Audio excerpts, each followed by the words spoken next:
share screen saya cukup jelas buat teman-teman semua. Ini sekali lagi saya akan membicarakan tentang AV Blog ya. Ya ini anggap aja pemanasan lah menjelang webinar besok kita dengan Dr. Erika ya. Nanti insya Allah sih dengan Dr. Erika akan lebih detail, akan lebih jelas ya. Tapi buat teman-teman yang mungkin ya, saya ingin supaya besok nggak terlalu berat lah. Ini saya mulai apa? Kalau lagu ini depannya apa namanya? Prolog. Prolog itu kan cerpen ya. Ya seperti itulah. Oke. Jadi intinya teman-teman yang masih basic kan semuanya melihat ECG itu biar gampang memakai 7 langkah ya. Nah, yang udah pernah saya share dan teman-teman banyak lihat di YouTube juga ada itu EKG kok gampang tuh ya. Jadi pertanyaan pertama selalu melihat irama sinus atau bukan, kemudian rate-nya berapa, kemudian akses ya normal, LAD atau RAD. Nah, ini nanti hubungannya sama kita melihat ada kemungkinan satu fascikular block ya. Nanti ini ada topiknya sendiri. Kemudian langkah keempat adalah melihat ada tidaknya PR intervalnya ada masalah apa enggak. Kalau memendek namanya preeksitasi, kalau memanjang atau kita susah melihat nih PR intervalnya mana nih. Kalau nggak jelas, nah, salah satu yang diberikan adalah AV block. Tapi preeksitasi saat ini tidak saya bicarakan ya, saya membicarakan dengan AV block aja. Kemudian baru nomor 5 kita melihat KRS lebar ada enggak ya, normal atau melebar ya. Jika melebar maka dicek kalau di kanan ada RBPP, kalau di kiri mungkin ada LBPP, kemudian ada tidaknya kelainan ruang jantung. Lihat P di V1 ya, KRS di V1, V2, V5 ya, V6 untuk melihat LVH, RVH semua kelainan koroner. Nah ini contoh. Nah, saya ulang lagi, irama sinus apa enggak? Lihat gelombang P di gejala KRS berarti sinus. P, KRS, P, KRS ini lead 2 panjangnya kelihatan. P, KRS, P, KRS, P, KRS, T. Intervalnya normal, aksesnya normal. Enggak ada bundle branch block, enggak ada koroner. Ya udah selesai gitu. Hipertrofi juga enggak ada ya. Langkah ke-6 hipertrofi enggak ada. Ini itu mostly normal ECG seperti ini. Aksesnya normal ya. Diulang ya.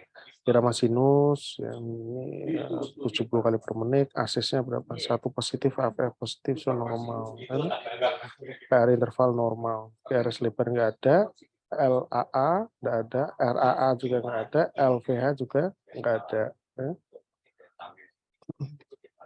Nah, tadi tentang langkah keempat tadi kita melihat PR interval, ya, yang normalnya 3 sampai 5 kotak ini dari awal P sampai awal KRS itu 3 sampai 5 kotak. Yang normal. Nah ini ya, awal P ini sebenarnya bisa agak geser sedikit ya di daerah sini sampai awal KRS di sini turun ke bawah ini ya harusnya 3 sampai 5 kotak ya, nggak boleh lebih. Nah kemudian pertanyaannya dok kok ada PR interval tuh gimana sih ceritanya gitu ya. Jadi kalau kita semua tahu kalau gelombang P itu kan aktivasi dari atrium ya, gelombang P aktivasi dari atrium. Maka PR interval adalah ketika aktivasi apa namanya?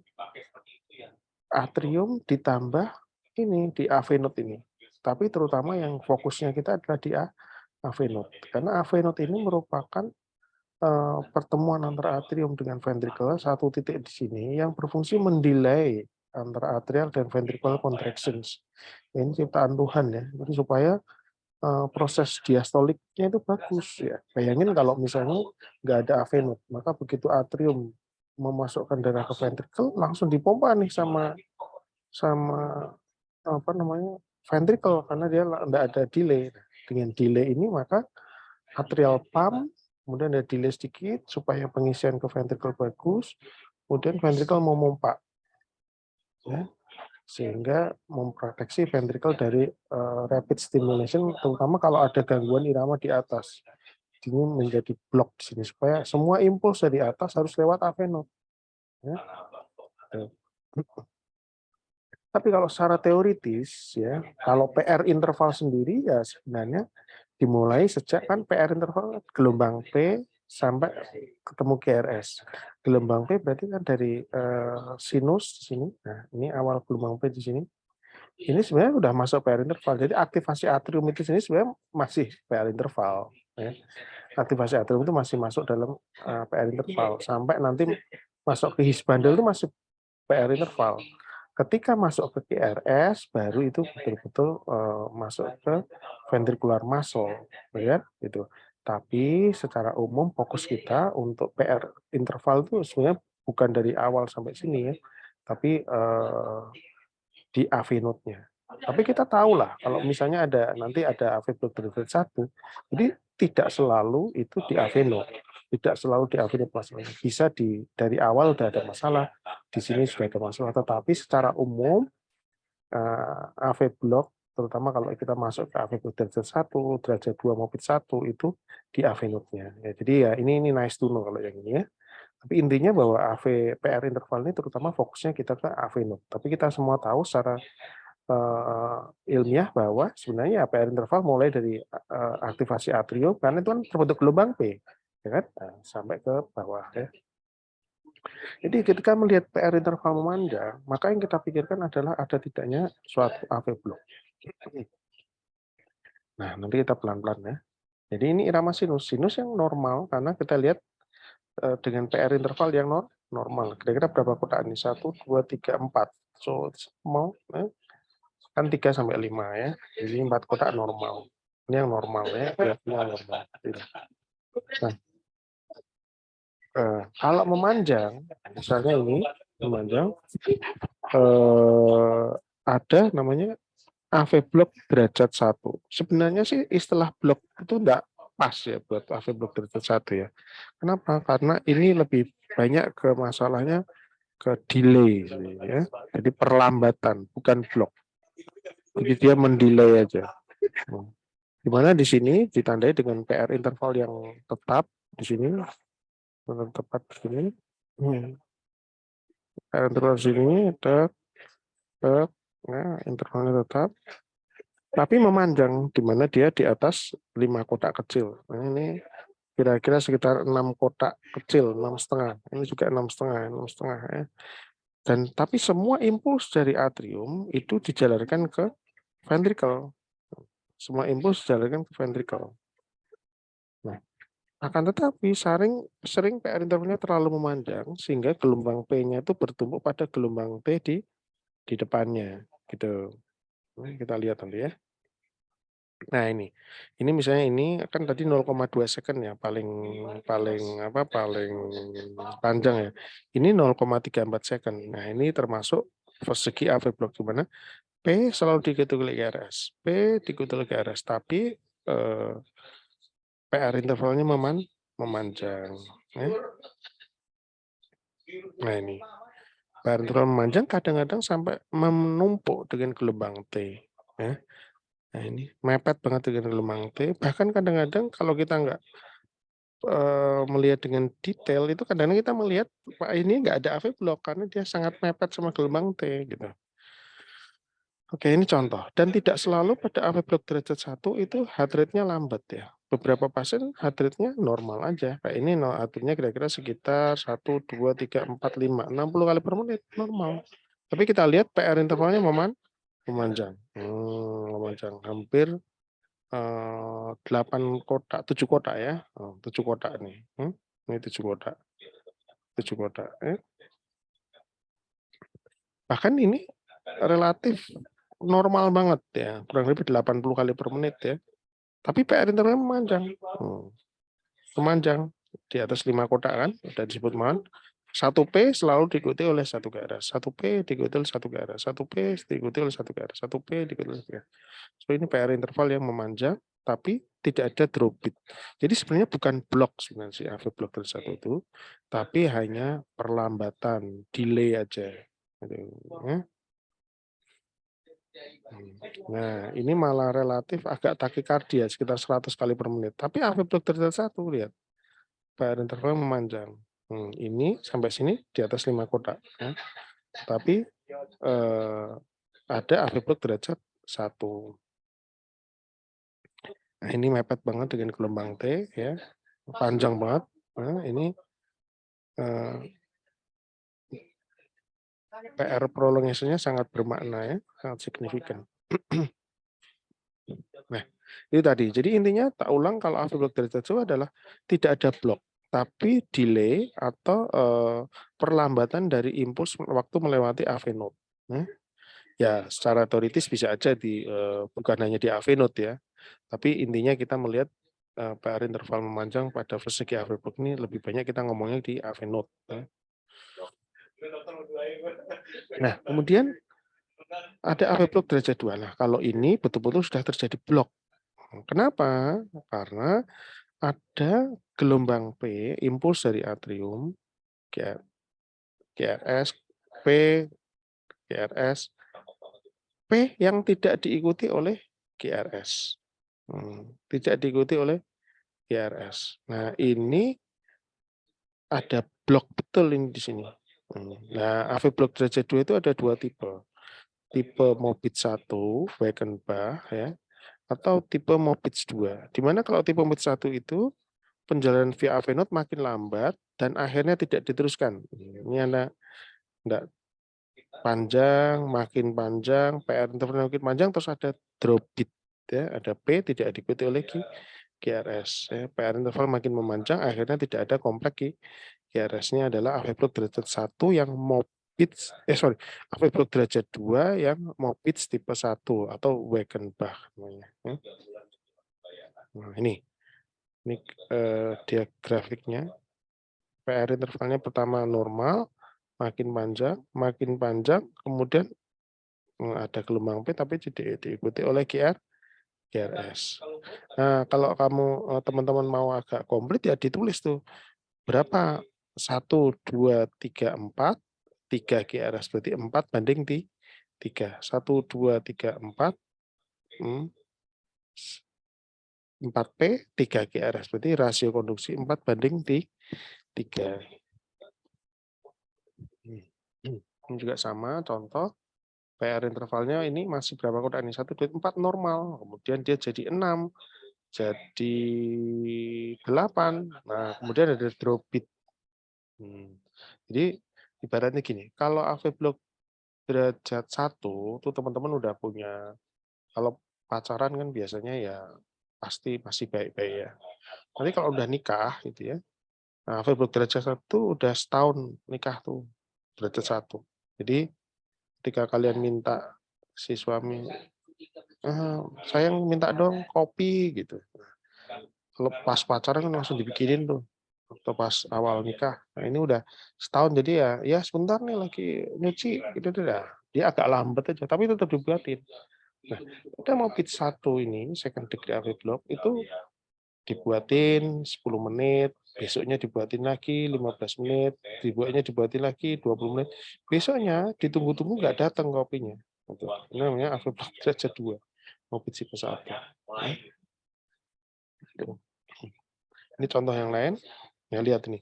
Ini PR gelombang P ada nggak apa? Diikuti oleh GRS ya. Tapi PR intervalnya makin lama makin memanjang. Kita kan kalau kita melihat ECG kan nggak melihat satu GRS aja kan. Kita lihat yang lain kan. Nah, ketika dia lihat kita akan melihat suatu hubungan. Apa ini polanya? Kita lihat di sini. Ini relatif normal atau memanjang sedikit.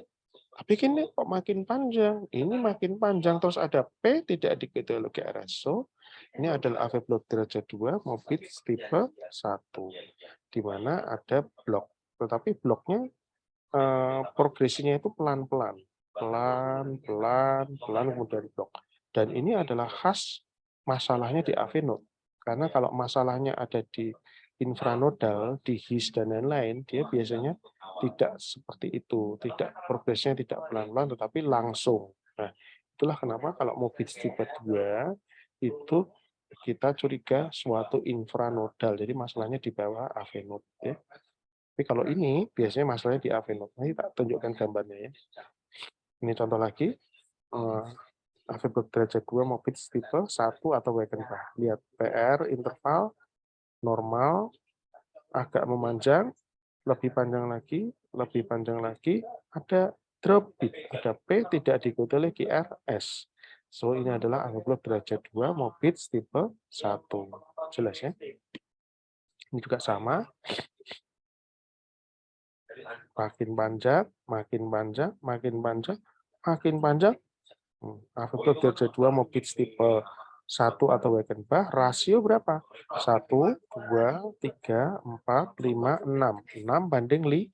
Nah, dengan kata-kata itu akan lebih komplit. Ya.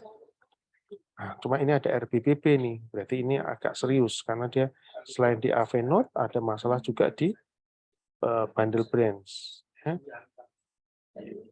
Nah, kemudian ada tipe lain yaitu itu tadi dia normal atau lebih panjang sedikit ya.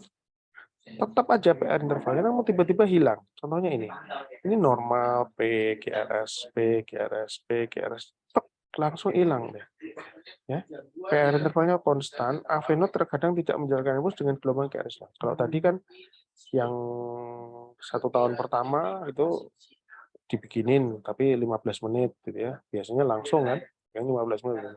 Kalau yang AV block derajat 2 Mobits 1 itu tadi setelah sekian tahun, nah itu dibikinin tapi agak telat. Jadi ini karena si suami ini udah tahu nih, ini kayaknya nih besok nggak dibuatin. Oh bener nih nggak dibuatin. Tapi kalau ini dia lebih unpredictable. Kayaknya dibuatin terus ya, tiba-tiba hilang, tiba-tiba nggak dibuatin. Jadi kaget. Nah, ini biasanya pada AV block derajat 2 ini mengarah ke suatu infranodal atau di bawah AV node. Karena kalau proses yang pelan-pelan itu di AV node, kalau yang di bawah AV node itu sifatnya tiba-tiba. Kan seperti pada AV block derajat 2 tipe 2 ini ya, tiba-tiba dia tek tek tek dek gitu. Langsung dia P tidak diikuti lagi GRS.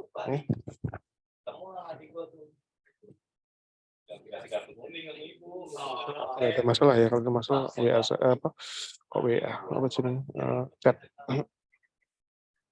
Nah, ini contoh PR interval normal tiba-tiba kaget tuh. Nah, kaget ini 5 pitch 2 ini hilang GRS-nya. Ya, rasio konduksinya 3:2. Ini dari sinus enggak? Ini dari sinus. P-nya ini dari sinus, P sinus. Jadi kalau ngomong ya irama sinus dengan AV block derajat 2 Mobits tipe 2.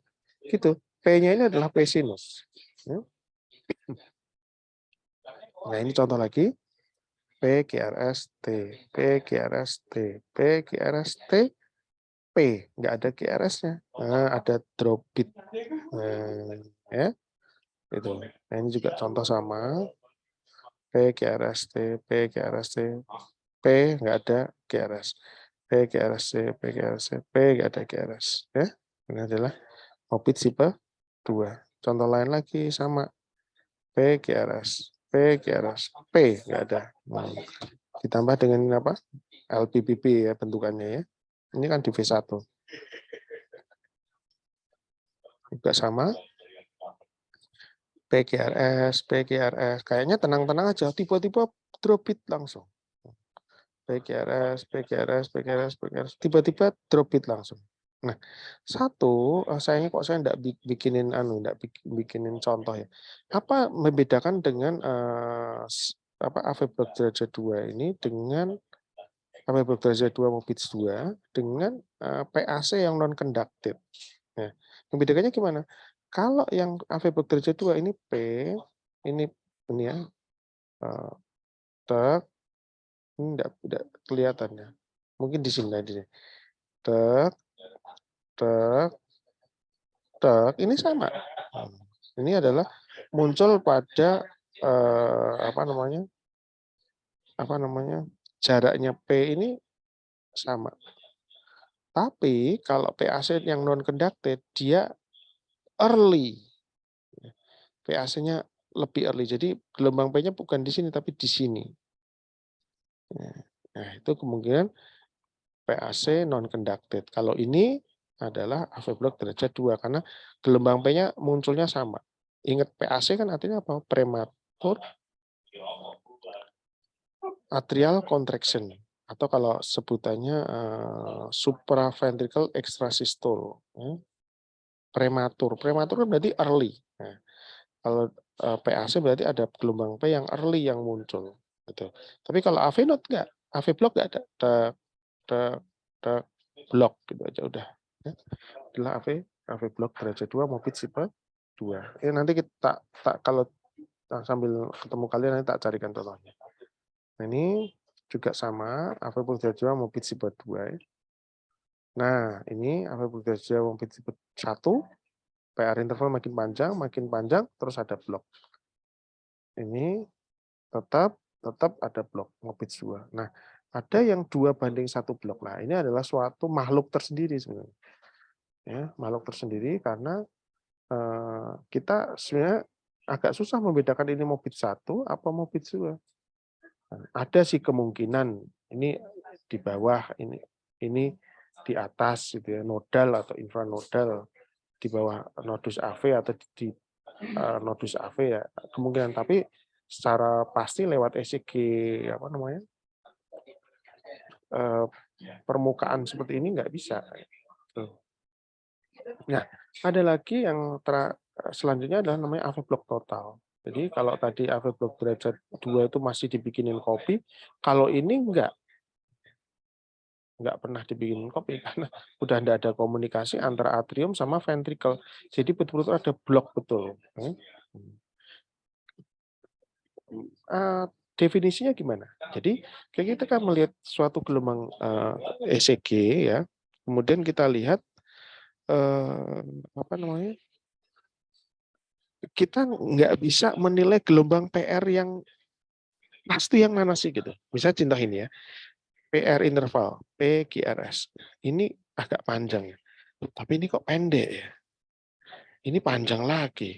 Ini saya gini, jadi nggak ada pola. Nah, ketika nggak ada pola, maka pikirkan, siapa tahu ini suatu AV block total. Kalau AV block total, P-nya jalan sendiri-sendiri, QRS jalan sendiri. Jadi kalau perlu kita pakai jangka, antara gelombang P yang jelas kita pakai jangka atau pakai meteran atau apapun. Maaf. Ini si gelombang P jalan sendiri. Tek, tek, tek, tek, tek, tek. Sementara QRS jalan sendiri-sendiri. Tek, tek, tek. Nah, antara gelombang P dengan gelombang QRS betul-betul tidak ada hubungan sama sekali. Ya. Betul-betul tidak ada hubungan sama sekali. Ini namanya AV disosiasi, tapi beda dengan VT. Ya. Kalau misalnya VT itu ya AV disosiasi, tapi kalau VT QRS-nya lebih banyak daripada gelombang P-nya, ya kan? Tapi kalau AV block itu gelombang P-nya lebih banyak daripada QRS-nya. Tapi antara P sama QRS nggak ada hubungan karena betul-betul ada blok. Situ. Itu atria dan ventricle berdiri sendiri-sendiri disosiasi AV. Nah, tapi kan kalau ada blok terus tidak ada yang dijalarkan kan jantungnya bisa berhenti, asistol. Nah, karena itu ada irama lolos penghubung atau ventricle, junctional atau escape rhythm namanya. Escape rhythm from death, jadi kematian. Jadi supaya pasien itu tidak meninggal ya dia punya mekanisme mempertahankan diri dengan apa namanya? Melakukan escape rhythm. Escape rhythm-nya bisa di mana? Bisa di atas, bisa di bawah. Yang atas kan apa? Junction. Yang bawah ventricular. Ya. Contoh, ini jalan sendiri-sendiri. Jalan sendiri. Kita mau menghitung PR termasuk. Ini misalnya kita belum sadar di sini ada gelombang P di sini. Kita mikir ini panjang banget loh. Loh kok di sini pendek? Nah, ini apa nih? Nah, gitu. Jadi ketika kita susah menentukan PR interval yang pas, yang benar, ini kemungkinan adalah total AV block. Baru kita harus mencari gelombang P yang sembunyi. Sembunyi di mana? Sembunyi paling sering di dalam gelombang T atau di dalam gelombang GRS atau antara gelombang GRS dan gelombang T. Misalnya ini. AV disosiasi. Nah, ini adalah salah satu contoh yang sangat bagus ya tentang tempat dari AV block. Jadi tempat AV block itu tidak selalu di AV node. Dia bisa di bawahnya AV node. Ini di AV node di sini. Ketika dia di AV node tapi yang di namanya di pangkal di proximal AV node ya, upper AV node, kemudian dia akan meninggalkan ini junctional Focky-nya ini bisa melakukan escape. Kemudian dia pace the ventricle. Akhirnya apa? Akhirnya GRS-nya akan sempit karena dia berasal dari di sini. Nah, ada yang blok yang berasal dari sini. Di sini. Bloknya di sini, sehingga dia di sini. Nah, akhirnya ketika di sini, dia junction-nya nggak ada. Ya kan? Impuls harus jalan ke ventricle dulu, kemudian dia passing di situ, ya kan? Tapi asalnya dari daerah sini. Akhirnya ventricle yang passing, sementara yang sini enggak. Nah, ada lagi yang di bawah his bundle. Waduh, kalau yang ini paling berat ya. Completely block. Nah, sehingga hanya ventricular focus yang escape. Kalau ini betul-betul GRS-nya akan lebar banget. Ya. Karena ini bloknya tidak di AV node lagi, tapi di bawahnya dari his bundle. Ya.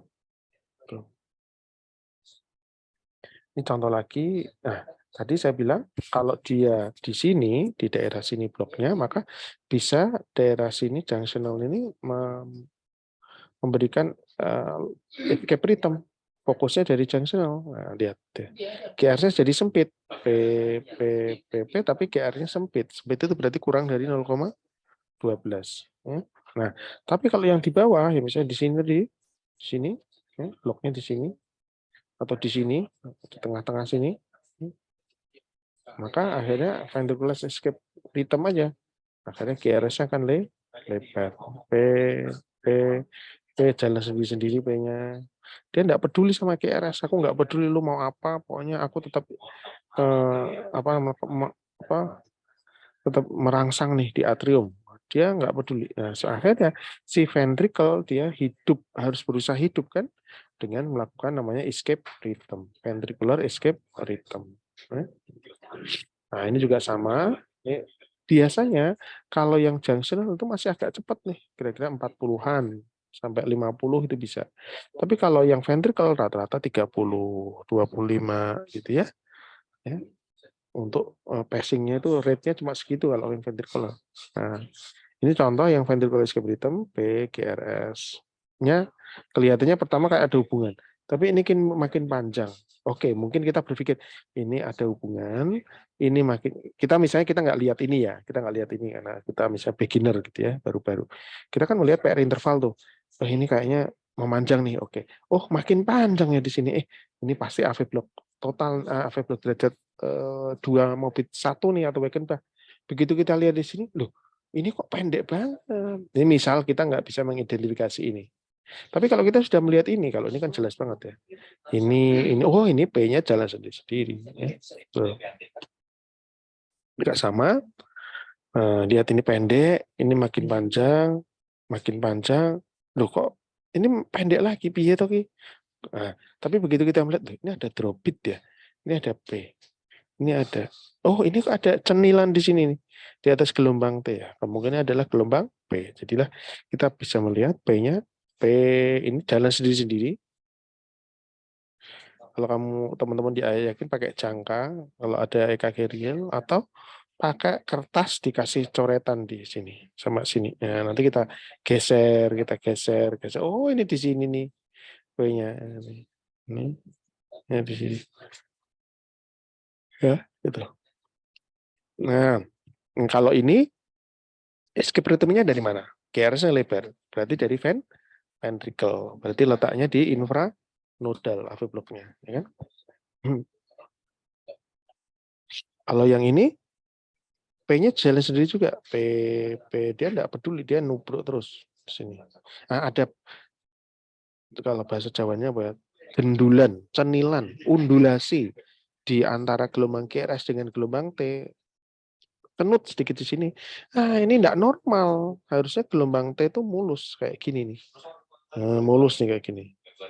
Ada cenilan di sini, ada cenilan di sini, atau undulasi di sini. Nah, ini pasti ada sesuatu. Apa? Nah, lihat nih, gelombang P-nya dihitung aja. Ini sampai sini tek, tek, tek. tek, tek, tek. Oh ya oke. So ini P-nya jalan sendiri. Ini juga sama, functional escape rhythm ya. Lihat nih. Tek, ini di sini. Dia belenduk di sini. QRS yang normal dia itu sebenarnya kurus kayak gini. Tapi ini ada apa? Ada sesuatu. Apa? Gelombang P yang tersisip di dalam QRS. Ya, ini, ini, ini, ini, ini, ini ya. Ini ada gelombang P yang jalan sendiri-sendiri, sementara QRS jalan sendiri-sendiri. Jadi betul-betul ada blok di sini ya kayak gini nih. Nah, kalau itu bloknya di daerah sini kemungkinan. Kenapa? Karena QRS-nya masih sempit, gitu. Ini QRS-nya masih sempit, masih bagus. Kalau yang ini, nah ini kemungkinan bloknya di sini. Jelas di bawah infranodal, bisa di sini. Tapi nanti besok akan lebih detail oleh Dokter Erika ya. Ini supaya kalian punya pas ketemu besok kuliah dengan Dokter Erika udah jelas duluan gitu. Nah ini juga sama. Ini si QRS jalan sendiri-sendiri. Nah, ini lihat.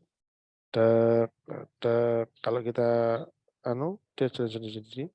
Ini di sini, sini, di sini, di sini, di sini, di sini, jalan sendiri-sendiri. Dan QRS-nya lambat banget.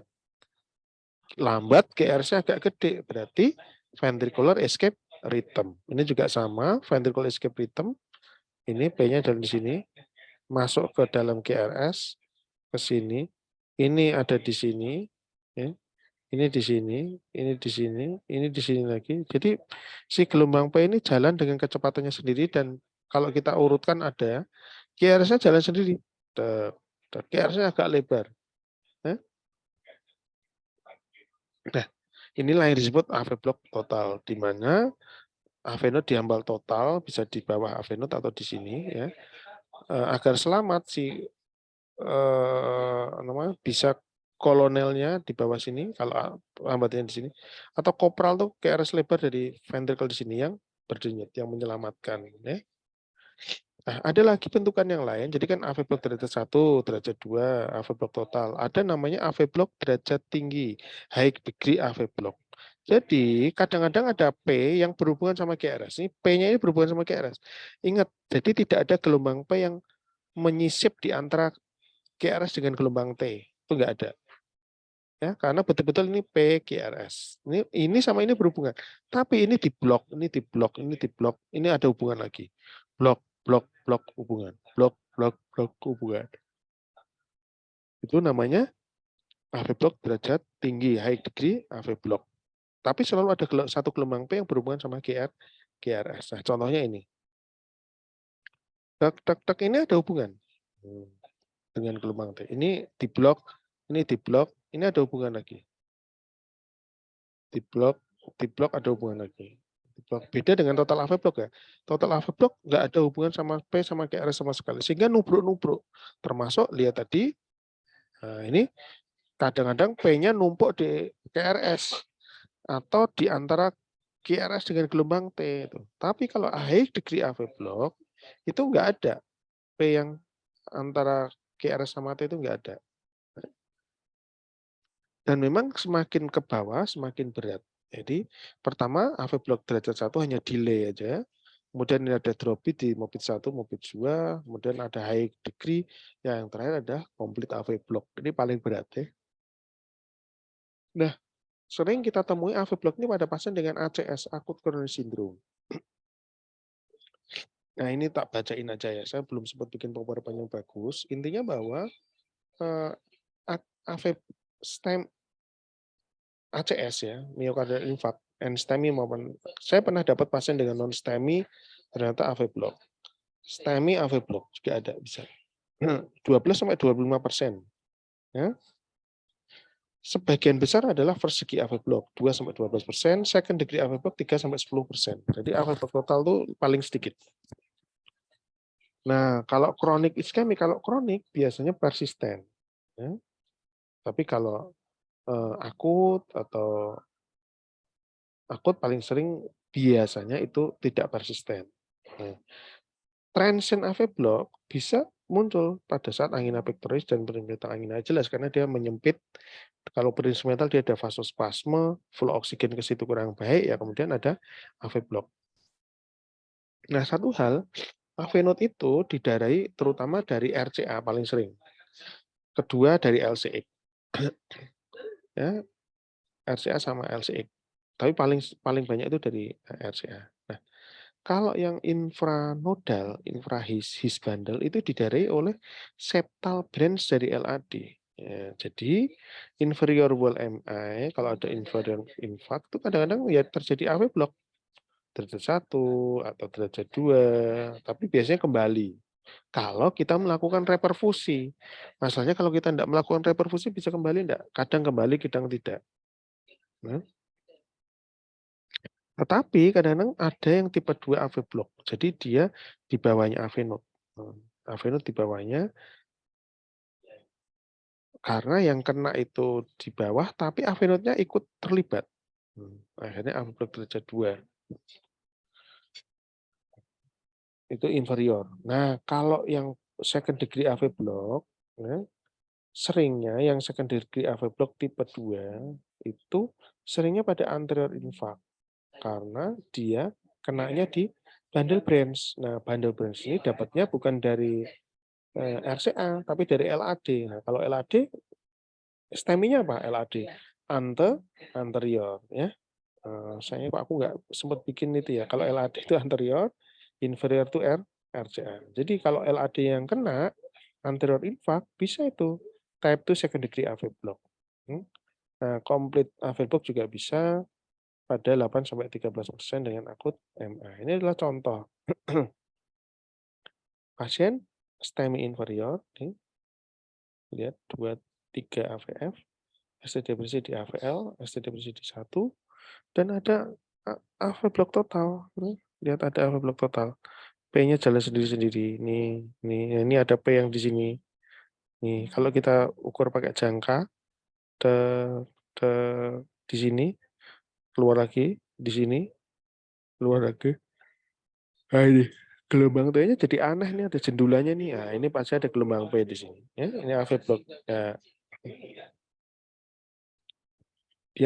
Dia supraventricular bradycardia. Jadi mesin gue ya coba percaya terus. Jangan kamu percaya terus, karena kadang-kadang mesin juga salah. Ini juga sama, ya. Total AV block, gelombang P-nya jalan sendiri-sendiri. Ini, ini, ini, ini, ini, ini, ini, terus ini, ya ini, terus ini. Mungkin di sini, di sini, di sini, ya. STEMI inferior 2-3 AVF, establisi di AVL. Kemungkinan posteriornya juga kena. Ya kan mungkin ini kalau ini mungkin sumbatannya di pangkal pembuluh kanan RCA di pangkalnya sehingga inferiornya kena.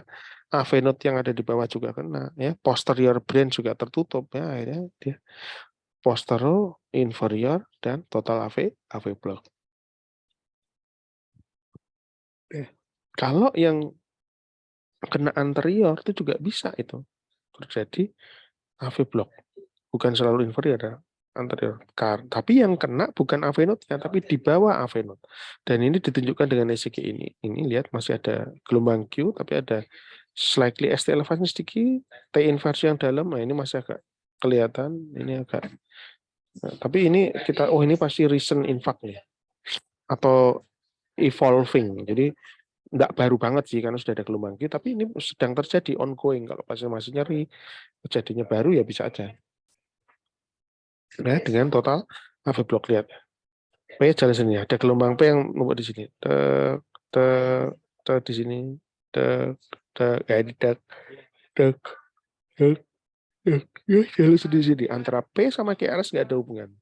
QRS-nya lebar, ada RBBB. Benar kan? Kalau RBBB kan berarti ada masalah di his bundle, ya kan? Ada bundle block. Jadi ada yang permanen AV conduction system damage, misalnya STEMI, tapi ini agak jarang ya. Tapi kalau yang kena anterior tuh bisa permanen, nah, lebih susah baliknya. Infiltrative disease, degenerasi, neuromuscular disease, iatrogenic. Pada waktu dilakukan tindakan. Nah, temporary AV condition gimana? Misalnya ini peningkatan vokal tone, vasovagal syncope atau sleep apnea, ya. Medication obat-obat ini bisa. Saya pernah punya pasien dengan SVT, karena pasiennya pertama enggak mau opnam, ya udahlah dipoli dikasih apa namanya? Dipoli dikasih bisoprolol, ya, sama digoksin. Nah, Pak, ya wis enggak mau opnam ya pulang, ya udah kasih obat ini biar balik. Pasiennya klinisnya stabil. Nanti kapan-kapan kita bikin story ya. Begitu dikasih, ternyata dia tetap enggak, makin lama enggak tahan, masuk lagi ke UGD. Di UGD ya udah dikasih apa? Hairbaser. Hairbaser enggak boleh ngomong ya, diltiazem. Begitu diltiazem dari total AV block. Ya, karena itu obat-obatan memang bisa menyebabkan AV conduction impairment, ya. Inflammatory, STEMI. Kalau STEMI-nya terutama yang inferior, ya. Nah, ini agak advance sedikit, tapi ya aku rasa sih ya kita pelajari aja. Jadi biasanya ingat first degree itu kan block, bukan block, tapi adalah delay. Ya. Di ECG permukaan yang kita lihat adalah PR interval memanjang. 1P selalu 3 RS. Dia sekali lagi bisa pemanjangannya di AV node atau di His-Purkinje, di bawahnya AV node. Ya, kan dia awal P itu dari atrium sampai awal QRS. Nah, QRS kan muncul ketika impuls sudah mendekati ke mengimpuls di otot kan. Ya, jadi dia PR interval memanjang pada AV derajat 1 paling sering yang ini di sini di AV node. Nah, bisa enggak di His-Purkinje sistem? Bisa. Biasanya QRS-nya agak melebar sedikit. Nah, misalnya dengan bundle Bridge block gitu. Terus yang kedua, second degree AV block tipe 1. Paling sering itu di AV node. Kalau di His-Purkinje jarang. Kalau yang second degree ya, apapun QRS-nya bentuknya, itu paling sering almost always infranodal. Second degree AV block. Kalau third degree, third degree bisa di AV node, bisa di His-Purkinje. Kalau di AV node itu narrow, dan kalau memakai atropin atau exercise, bisa membaik rate-nya. Kalau tidak membaik dengan atropin, ya tetap aja. Jadi pertanyaan, dok kalau ada total AV block boleh enggak dikasih atropin? Kalau misalnya ada gangguan hemodinamik. Kalau jawaban saya ya boleh. Asal dia QRS-nya masih sempit, total AV block masih sempit. Karena kita curiga ini suatu di AV node. Gitu ya. Nah, ini contoh kasus pasien dengan nyeri dada, kemudian bukan pasien saya ya, ada dari AH ini. Kemudian dia pingsan. Yang kita lihat apa? Ini sinus nggak ya? Tapi kok P-nya banyak banget yang tidak diikuti oleh QRS. Oh, ada P yang menyusup di antara gelombang QRS dengan gelombang T. Itu pasti total AV block. Nggak ada yang lain. AV block derajat 1, derajat 2, nggak bisa ada P nyusup di antara QRS sama T, itu nggak bisa. Ya. Ketika ada di sini, karena dia jalan sendiri. Kenapa kok bisa nyusup? Karena dia nggak peduli sama QRS. Dia jalan aja, jalan. Nah, kadang-kadang bertubrukan di sini. Karena QRS-nya juga buta. Dia nggak dapat rangsangan dari atas. Akhirnya QRS-nya jalan. Nah, yang khas pada pasien ini adalah selain ada AV block, dia juga ada gelombang Q di V1, V2, ST elevasi di V2, V3, tapi nggak terlalu khas banget. Gelombang T-nya kok dalam banget di sini. Ya. Kemudian dilakukan angiografi, ternyata apa? Oh, ternyata LAD-nya, lihat nih, total occlusive 54. Ini bukan aliran ya, ini adalah wire. Setelah ada wire baru masuk ini. Setelah dilakukan PCI baru dia ada lancar di sini. Tapi sekali lagi, ingat ini berarti kalau LAD apa? Inferior in infak. Kalau RCA yang LAD berarti anterior infak. Berarti apa? Ini infranodal dari apa? His bundle. Jarang balik kalau ini.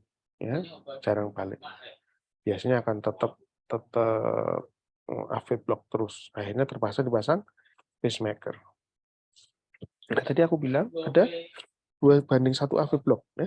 2:1 AV block di mana gelombang P QRS. Ada lagi P yang tidak diikuti oleh QRS. 2P 1 QRS. 2P 1 QRS. 2P 1 QRS. Nah, ini AV block derajat 2. Ya, AV block derajat 2.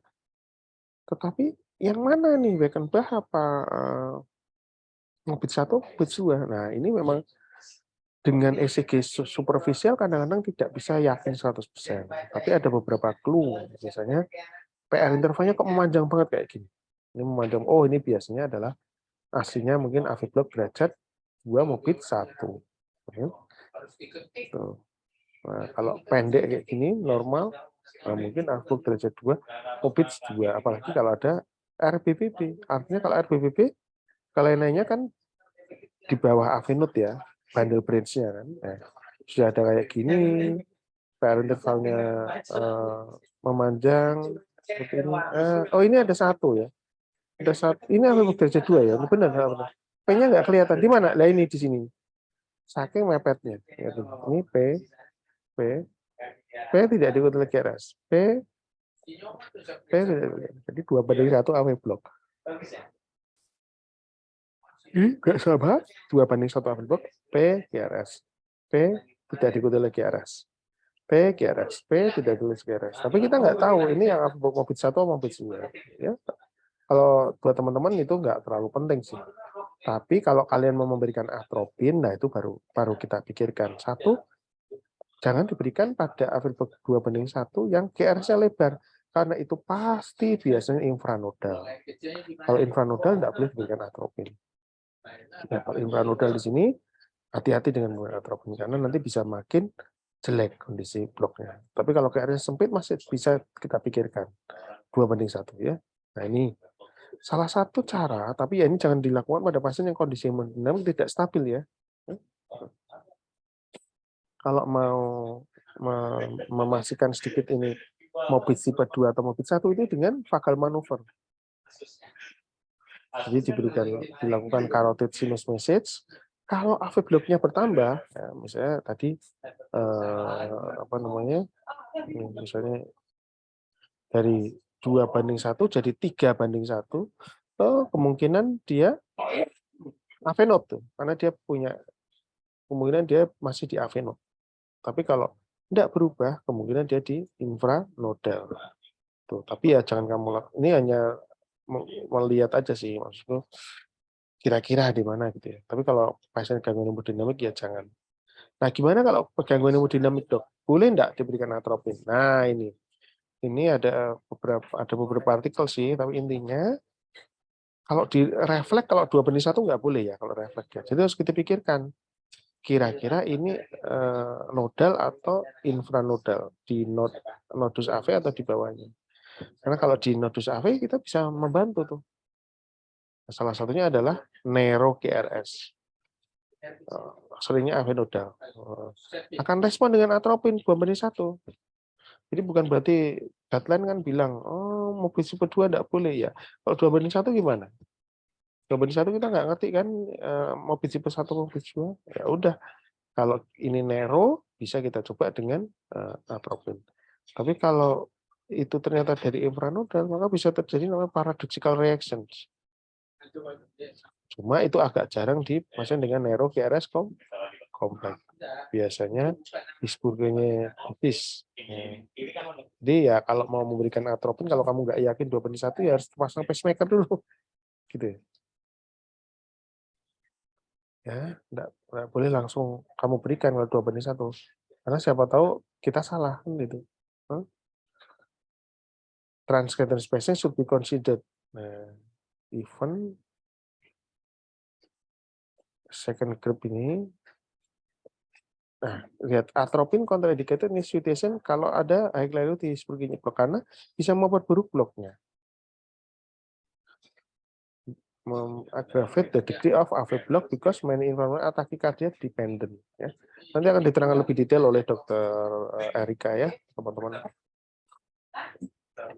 Oke, jadi ini hanya pemanasan aja. Kalau ada pertanyaan saya jawab. Kalau tidak ada pertanyaan, kalau ada pertanyaan tidak bisa tak jawab, nanti kita tanyakan ke Dokter Erika besok hari Kamis ya. Saya kira itu ada pertanyaan dari teman-teman semua.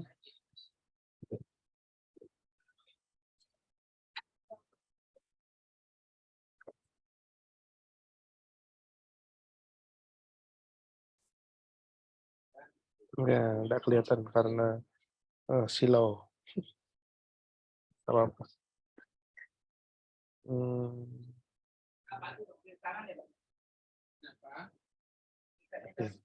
Kayaknya nggak ada pertanyaan ya. Nanti untuk lebih detail lagi, besok hari Kamis kalian semua kalau nggak sibuk silakan ikut supaya lebih detail lagi nanti sama Dokter Erika ya. Ini pemanasan aja ya supaya aku yakin nanti apa yang disampaikan oleh Dokter Erika lebih detail, lebih bagus dari apa yang saya sampaikan ya. Insya Allah akan lebih banyak bermanfaat.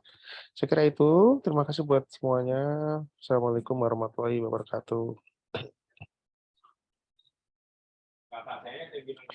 Nanti kalau ada belum paham, ada yang tadi belum paham, nanti diulang lagi ya Mas Paramarta, nanti diulang lagi, nanti tak upload di YouTube, nanti bisa diulang lagi, ya, oke.